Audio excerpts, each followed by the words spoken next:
First of all, these machines sit for a long time, so they're always going to need a new carburetor. And while that may only set you back 20 or 30 bucks from eBay, it's still time to take it all apart, get back to the carburetor, change it. What a pain in the neck because of the way they designed it to try to get to those bolts back there. I think this is the machine that killed TroyBilt.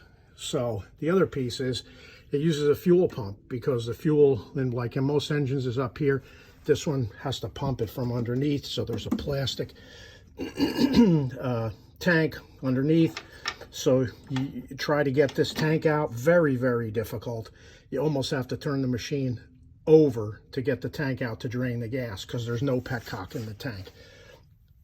Third problem, once you figure out this fiasco of this fuel pump that requires rebuilding, okay, and you get fuel to the carburetor, then you're fine. But they're so fussy because the compression on these machines, it has this setback that because it has that big monster flywheel that makes it very difficult to pull the engine.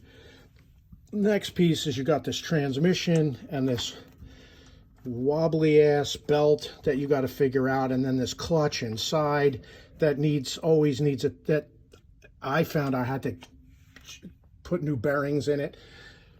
Oh, what else? Your traditional spark problems, and for whatever reason finding the right plug, the plug that works well in these machines, is difficult. I don't know why. Then you got this override system, this key system, which would be wonderful if that key turned an auto start, but I couldn't find that there was one available. And these things with this flywheel on here, these things weigh so much that here, in order to get this flywheel off, okay, I had to kind of invent my own system because it was so, you have to spin this flywheel when you turn the engine. And so what happens is you have that mechanism that reduces supposed to reduce the compression below so many RPM so you can get this thing fast enough to throw a good spark to get the right amount of fuel. Complicated. So anyway, I had to put this system in here like this.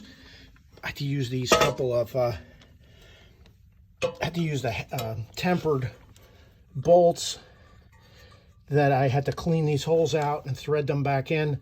Very difficult to thread them in, but by the time I could drive those bolts in enough to pop the flywheel, look at how much damage the bolts did just trying to release that flywheel. Once I got the flywheel off, then I found out, boy, these bolts, without even any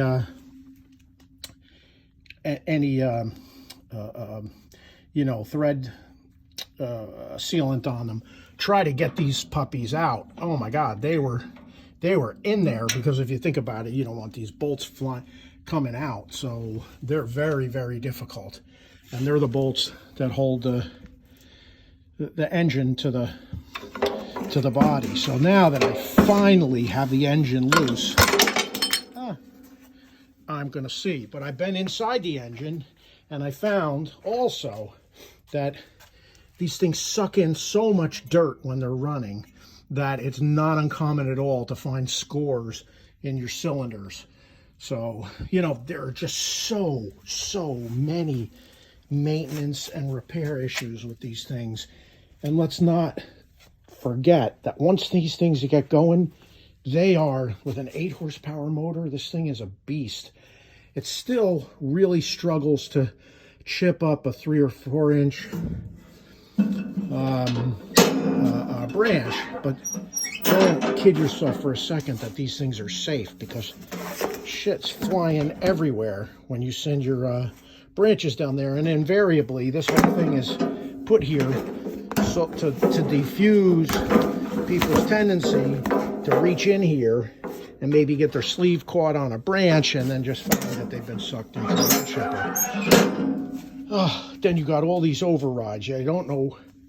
You got fast, you got slow, you got neutral, you got reverse. That's fine. Then you got the Then you got the self-driving that runs the transmission back here. Then you got, on top of that, then you got this override right here so that you can use it just in chipper mode. So this thing will hold a throttle setting so that that is now overridden and you can run the chipper. This is a crazy, crazy, complicated, dangerous, expensive, difficult to repair. Don't waste your money. If somebody gives you one, don't waste your money.